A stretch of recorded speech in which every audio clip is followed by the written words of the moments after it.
kelas 11A ya? Iya Pak.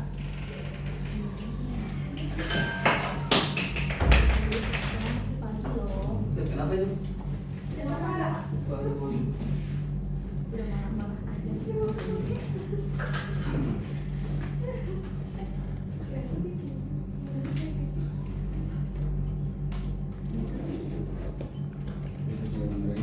Assalamualaikum warahmatullahi wabarakatuh. Waalaikumsalam warahmatullahi wabarakatuh.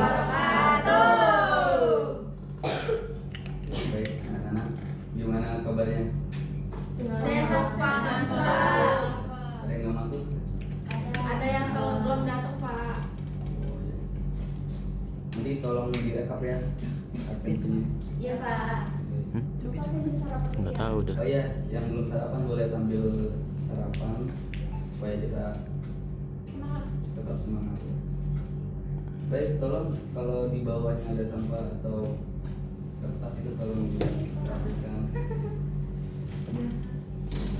Udah siap buat belajar?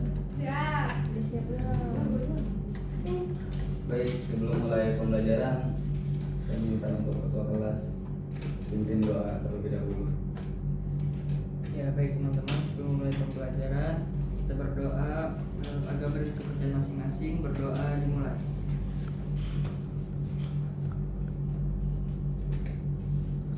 Berdoa selesai.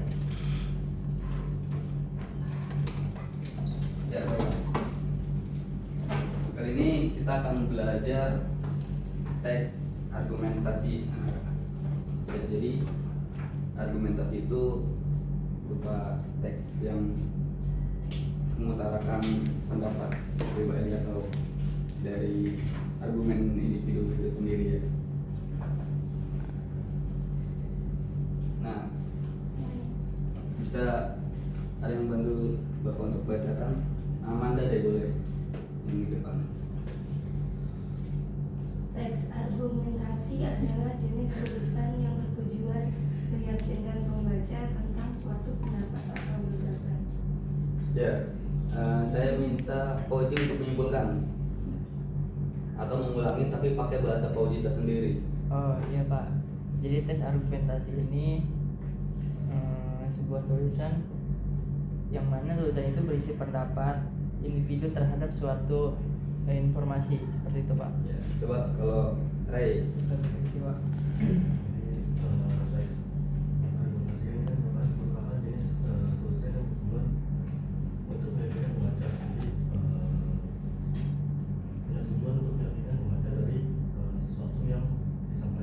Ya, baik. Berarti secara gampangnya ketika kita mengutarakan argumen kita itu pasti ada tujuannya.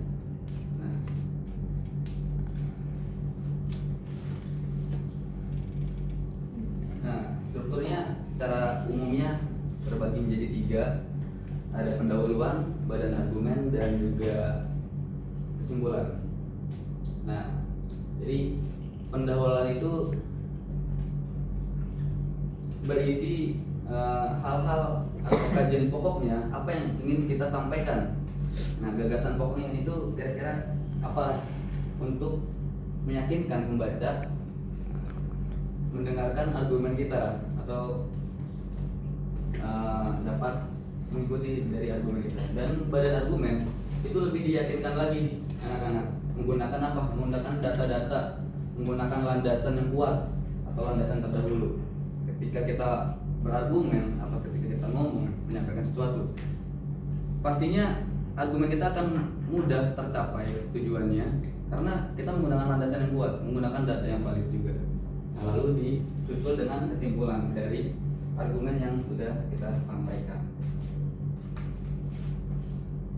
Nah, jenis-jenisnya saya minta tolong Karina untuk baca yang pertama ya.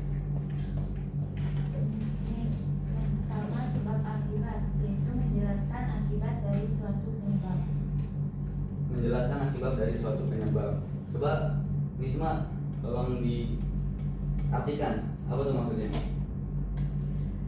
Pakai bahasa tersendiri gak apa? Sebab akibat kan menjelaskan akibat dari suatu penyebab. Jadi setiap apa yang kita lakukan, setiap apa yang kita lakukan kan ada alasannya.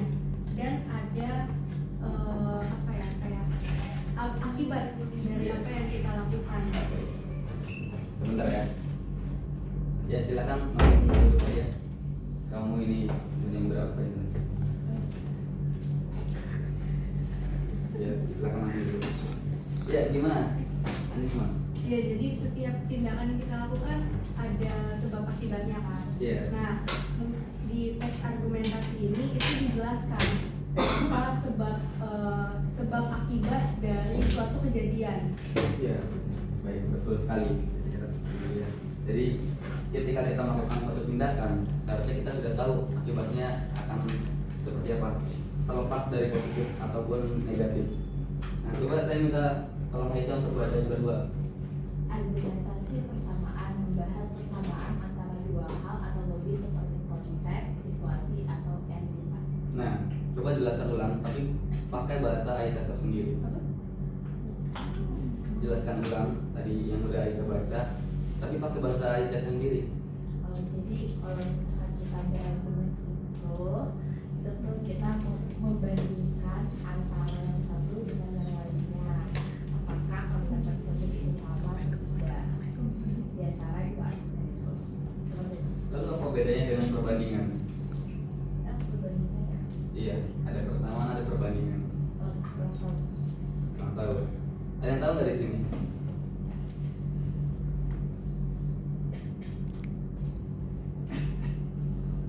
Jadi saya Ya boleh. perbandingan itu seperti pro dan kontra tidak sih Pak? Jadi kalau persamaan itu lebih ke yang pro. Jadi tuh kayak ada kan itu ada konsep, situasi, dan entitas. Kalau perbandingan itu dua konsep atau situasi untuk mendukung argumen. Jadi kita butuh hal lain untuk membandingkan apa yang kita argumentasikan Iya. untuk mendukung argumentasi kita. Iya, itu betul banget. Jadi persamaan itu kita menyamakan antara konsep, gagasan atau penilaian lain. Jika ada suatu perbedaan, jadi kita samakan. Sehingga ini lebih telat. Kamu dari mana? Ya lo. Maaf Pak, saya nyasar. Oh ya, ya langsung duduk aja boleh. Saya ada urut. Sini. Ya baik. Nah kalau kata Pak Jokowi, kalian tahu Pak Jokowi kan? Ya? Dia tuh mengatakan kalau kita tuh harus sama rasanya. Benar gak? Anak-anak? Benar. Benar ya? Kira-kira seperti itu. Lalu yang ketiga, saya mau Kira untuk bacakan. Yang perbandingan. Iya. Argumentasi membandingkan, memperbandingkan. Memperbandingkan konsep atau situasi bentuk mendukung sebuah argumen. Oh iya kan. Saya mau Jaro untuk menyimpulkan atau menjelaskan ulang yang tadi udah dibacakan oleh Kira pakai bahasa Jaro sendiri tentang poin ketiga, argumentasi perbandingan.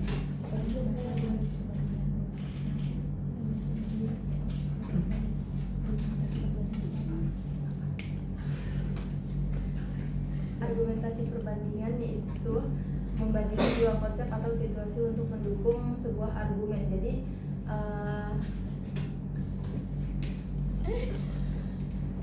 Jadi saya nggak tahu Pak. Berapa? kamu OSIS ya?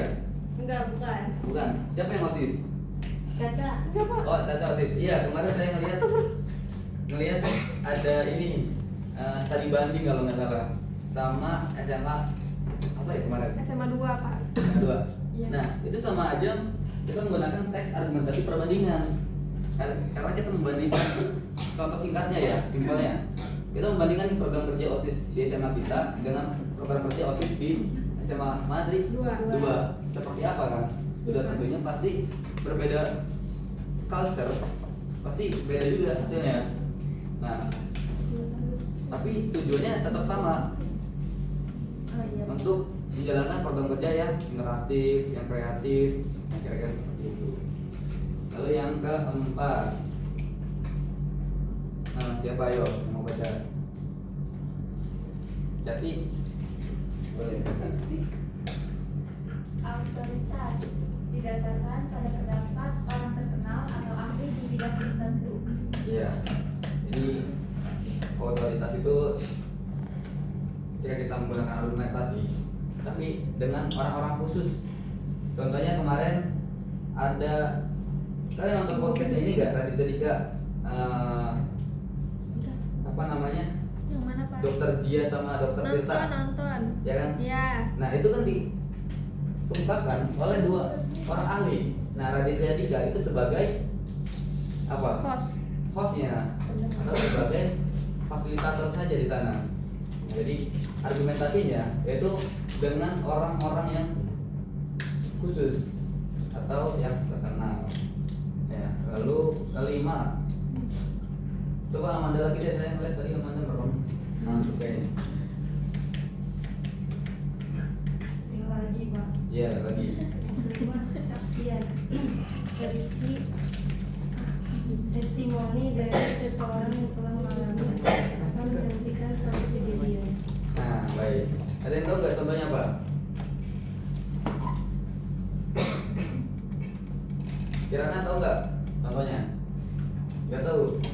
Kalian pernah belanja online? Nah. Iya belanja online. Nah. Di mana kira-kira? Shopee. Shopee ya? TikTok Shop. TikTok Shop, Shopee.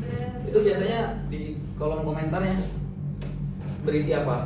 Ulasan. Ulasan yang menyatakan produk tersebut, betul. Jadi produk tersebut bagus atau enggak itu sama halnya mengirimkan testimoni untuk meyakinkan orang yang mau belanja di toko itu lagi. Ini siapa ini yang tidak pernah ngisi testimoni? Saya. Ya, jadi ini cara membuat teks argumentasi sesuai dengan kaidah yang baik dan benar. Ya walaupun kita tidak mencapai hasil yang maksimal, sebenarnya kita udah memahami konsepnya dulu. Atau kalau kata Menteri Pigai, dia punya metodologi gitu. Nah, kira-kira gitu. Kita punya konsepnya. Nah, pertama menentukan topik atau masalah dari apa yang ingin kalian sampaikan, gagasan apa yang ingin kalian kemukakan, itu udah tentunya punya konsep, punya landasan terlebih dahulu. Nah, coba Gus, lanjutin Gus. Yang kedua. Kedua itu tentukan tujuan penulisan. Ya, jadi kita kemukakan tujuan kita untuk siapa nih audiensnya nih. Kalau Dokter Tirta sama Dokter J kemarin itu kan untuk masyarakat dikala kurangnya edukasi tentang kesehatan. Nah, ketiga, mengumpulkan data atau fakta pendukung. Nah, itu supaya argumen kita lebih kuat. Ya, baik, masuk aja. Ini kamu dari mana ini? Salah. Iya, dari mana? Kesiangan dong. Jangan baru besok harus kebagian ya. Ya, lanjut ya. Ini tiga, mengumpulkan data atau fakta pendukung supaya lebih kuat argumentasi kita dan supaya tujuannya juga bisa tersampaikan dengan jelas. Nah, coba nomor 4 dan 5 saya mau share yang baca. Baca aja nomor 4 dan 5. Sampai 6 sampai 6. Susun kerangka teks. Yang kelima, kembangkan kerangka menjadi teks utuh. Yang terakhir, penyuntingan. Nah, jadi kita menyusun ya, untuk landasan kita kira-kira apa nih yang mau kita rangkai, apa yang mau kita sampaikan, argumentasi kita mau seperti apa. Sama seperti ketika kalian mendapatkan pembelajaran apa ya tentang desain seperti itu kan, udah pastinya di situ ada storyline, lalu dari storyline itu baru dikembangkan. Nah, sama halnya dengan teks argumentasi dan kembangan kerangka kan dari teks itu. Setelah itu lalu penyuntingan atau pengeditan, kita mengkoreksi ulang atau meng-cross check apa nih, ada kesalahan atau tidak, kesalahan penulisan, kesalahan tujuan, kesalahan dan lain-lain apa sih lainnya.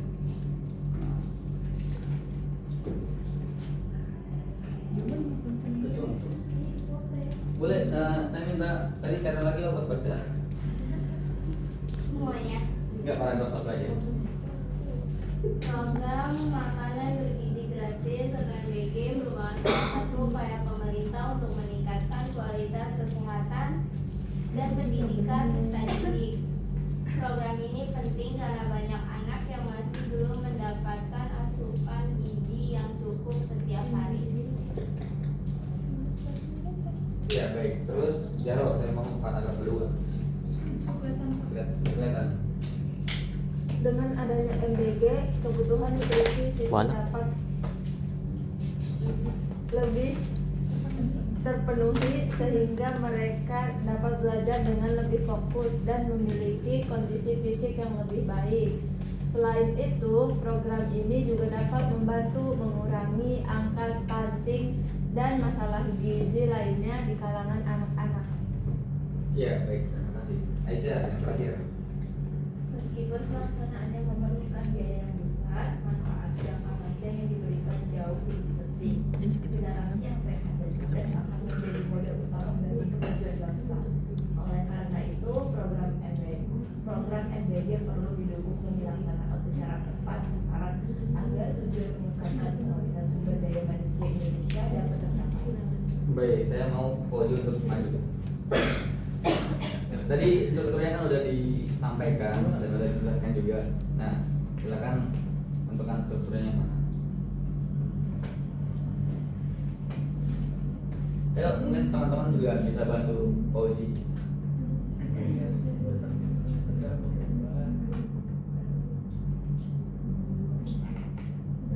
Ya, lalu yang kedua.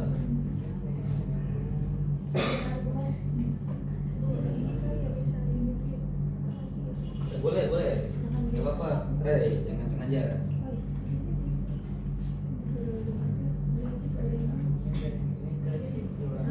Ya.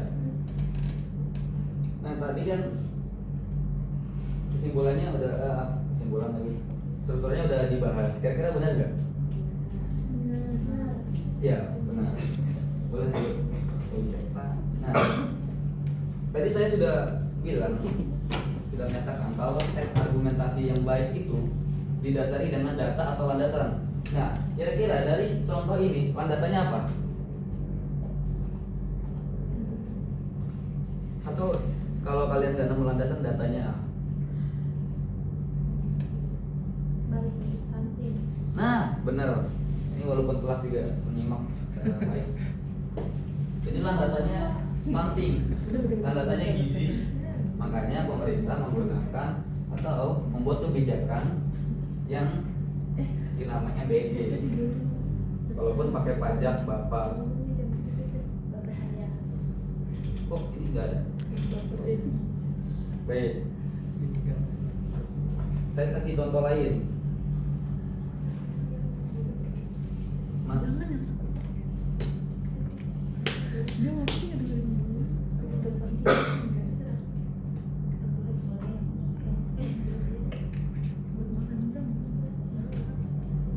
Sebentar ya, saya carikan contoh lain.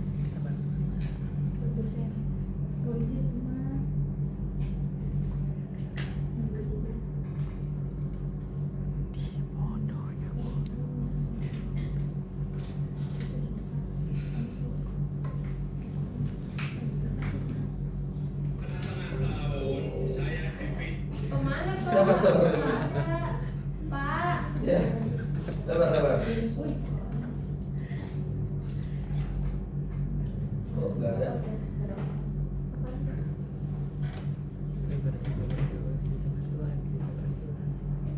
Boleh, nih Padli tolong bantu Bapak.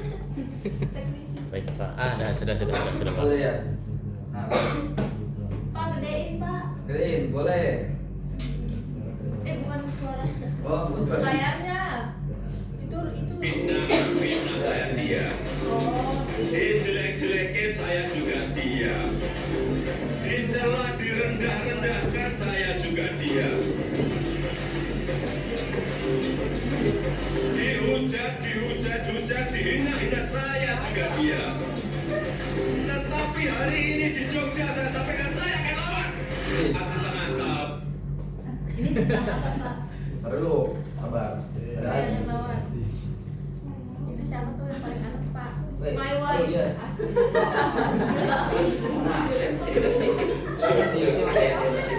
Mungkin beliau karena tinggal di kota ya. Ini yang tinggal di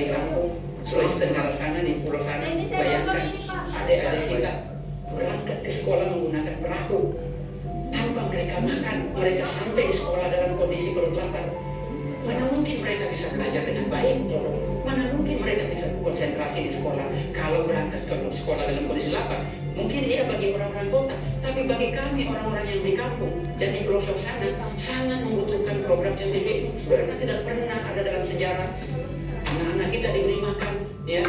Misalnya kita lihat ya di daerah-daerah pelosok banyak sekali ya anak-anak kita yang tidak mampu. Belum lagi kita bicara baru satu program ya, kita bicara MBG, belum kita bicara soal bagaimana sekolah rakyat. Oke, sebelum kita spesifik MBG dulu, saya minta tanggapan Fatima dulu.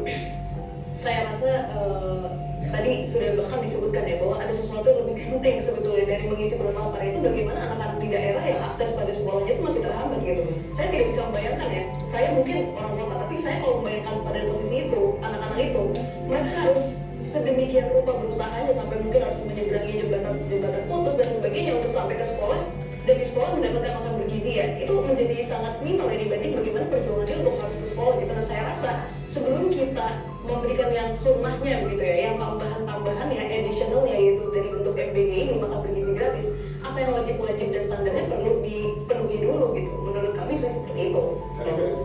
Nah, baik. Satu lagi. Nonton fullnya juga. Iya. Terlalu lama dong. Mereka berebut kuasa, mereka menenteng senjata, mereka menembak rakyat, tapi kemudian bersembunyi di balik genteng kekuasaan. Biarkan orang-orang pengecut itu tetap gagal? Tidak. Saya kira tidak. Mereka gagal untuk gagal. Mereka hanya ada di baju. Tapi dalam tubuh mereka adalah sesuatu pembinaan, sesuatu yang tidak bertanggung jawab, yang mereka akan bayar sampai di depan pun. Sampai Nah, Itu Bapak rekam sendiri. bukan. Jadi, tadi mana ya? Tolong Fadli, tadi di mana ya Fadli? Coba ke WA lagi, Pak. Hoi. Itu Fadli. Kirain WA Bapak. Oh iya. Masih berkait saya Tadi saya minta tolong Fadli untuk menyiapkan ini semua, karena saya hari ini ada keperluan dulu dari pagi. Nah baik, dari contoh tadi, kira-kira termasuk tes argumentasi nggak? Dari Pak Jokowi dulu? Iya. Iya. Bukan. Bukan. Bukan. Strukturnya gimana? Iya, lawan. Ya, dari teks tadi ya yang disampaikan oleh Pak Jokowi, itu sebetulnya teks argumentasi. Bagaimana cara dia mengargumenkan, mengeluarkan gagasannya. Namun tidak lengkap strukturnya. Dia sama halnya hanya mengutarakan isi hati dia gitu, tanpa ada landasan yang kuat. Saya dicaci, dihina. Nah. Lalu yang kedua, Aziza dengan jubir Partai Gerindra. Fatima. Iya, Fatima Aziza. Pacaran. Aziza Pajara. Sudah Fatima. Ika. Ya, itu. Kira-kira dia menggunakan teks argumentasi nggak? Ya. Iya, kenapa? Ada landasannya, Pak. Ada landasannya, apa tuh? Itu tadi dari jembatan putus. Nah, betul. Ada landasan kuatnya, kompleksnya. Jadi menggunakan argumentasi sehingga dapat dipahami secara general kepada masyarakat, mudah dipahami juga, tidak menimbulkan bias. Ya, bias. Lalu yang terakhir, ada yang kenal nggak siapa itu? Munir. Tadi siapa yang nyebut? Saya. Siapa Munir? Aktivis. Aktivis. Lalu sekarang gimana? Udah meninggal ya? Karena dibunuh ya sama negara. Ya, jadi Munir mengungkapkan kejadian pada tahun 98, di mana tahun 98 kekuasaan hanya dipegang oleh satu orang, yaitu ada yang namanya praktik nepotisme. Nah, sehingga Munir mengungkapkan gagasannya terkait bagaimana cara kekuasaan itu digunakan secara demokrasi. Nah, landasannya tadi kuat, bahwasanya kekuasaan atau para pengkhianat itu mengumpat pada kekuasaan. Ya, seperti itu. Nah, sekarang ada nggak di antara kalian yang ingin mengutarakan gagasan kalian, argumentasi kalian? Nah, ayo siapa? Untuk belajar nggak apa-apa.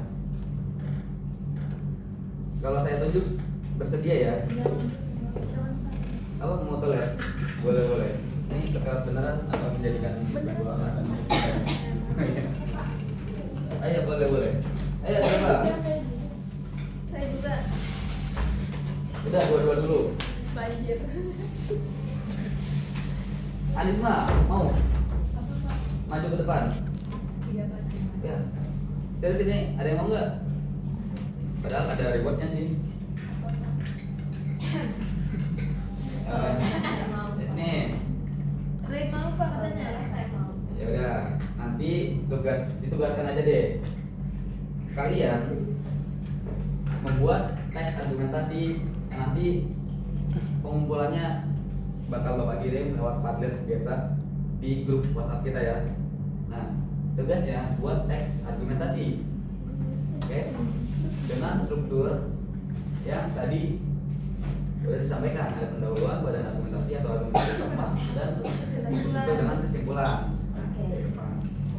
Nah, setelah itu kalian unggah di YouTube. Jadi kalian buat dulu teksnya, kumpulkan ke Padlet. Nah, dari teks itu kalian videokan ketika kalian menyampaikan argumentasi yang kalian tulis, lalu diunggah di media sosial YouTube.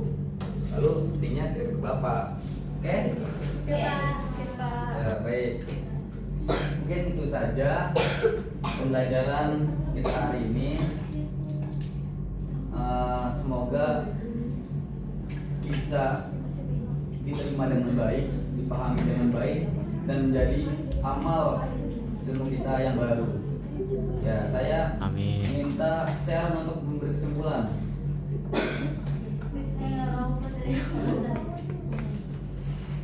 Ya udah ngebus belum tadi. Ngebus, beri kesimpulan ngebus. Iya Pak, jadi teks argumentasi ini adalah teks yang berisi pendapat pribadi tentang suatu informasi atau suatu gagasan. Baik, strukturnya itu pendahuluan, pada argumentasi dan kesimpulan. Baik, Bapak rasa cukup ya untuk pembelajaran hari ini.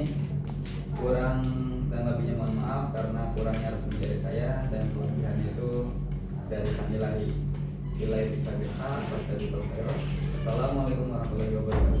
Waalaikumsalam warahmatullahi wabarakatuh. Bapak duluan ya, anak-anak. Sehat selalu, yang semangat belajarnya. Sama-sama Bebera. Makasih Pak. Makasih Pak.